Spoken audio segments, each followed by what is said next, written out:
രാഹുൽ മാങ്കൂട്ടത്തിൻ്റെ കാര്യത്തിൽ ഇപ്പോഴും പാർട്ടിയിൽ ഒരു വലിയ അഭിപ്രായ ഭിന്നത ഉള്ളതായി തോന്നുന്നുണ്ടോ?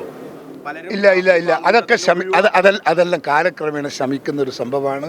അത്തരം സംഭവങ്ങളൊക്കെ നിരവധി ഉണ്ടായിട്ടുണ്ട്. അത് മറക്കപ്പെട്ടിട്ടുണ്ട്, അത് പൊറുക്കപ്പെട്ടിട്ടുണ്ട്.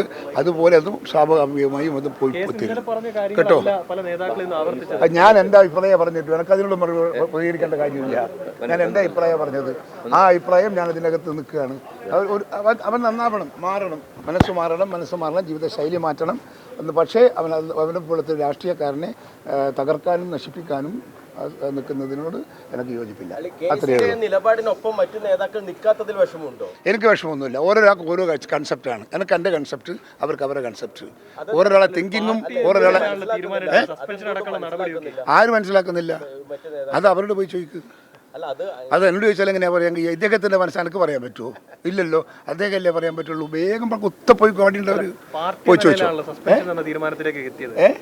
പാർട്ടിയാണല്ലോ സസ്പെൻഷൻ തീരുമാനത്തിലേക്ക് എത്തിയത്. ഏത് സസ്പെൻഷനിലെത്തി? ഇയാളെ ഈ രാഹുൽ മാങ്കൂട്ടത്തിലെ സസ്പെൻഡ് ചെയ്തത് പാർട്ടിയാണല്ലോ, കോൺഗ്രസ് ആണ്. ഞാൻ മീറ്റിംഗിലൊന്നും ഉണ്ടായിട്ടില്ല. ആ യോഗത്തിലൊന്നും കെ സുധാകരൻ ഉൾപ്പെടെ എടുത്ത തീരുമാനം എന്നാണ് പറഞ്ഞത്. നേരത്തെ ചെന്നിത്തല അടക്കം പറഞ്ഞത് എനിക്കറിയില്ല. അത് ചെന്നിത്തല പറഞ്ഞൊന്നും എനിക്കറിയില്ല. ഞാൻ അറിഞ്ഞിട്ടില്ല, ഞാനുമായി ഡിസ്കസ് ചെയ്തിട്ടില്ല, ഞാൻ ആ വിഷയത്തിൽ ഇടപെട്ടിട്ടില്ല. എനിക്ക് അത്രയേ പറയാൻ പറ്റൂ. എൻ്റെ വ്യക്തിപരമായ അഭിപ്രായം ആ വിഷയത്തിൽ ഞാൻ നിങ്ങളോട് പറഞ്ഞു കഴിഞ്ഞു. ഇനി എന്തൊക്കെ ചോദ്യമില്ല. നമസ്കാരം.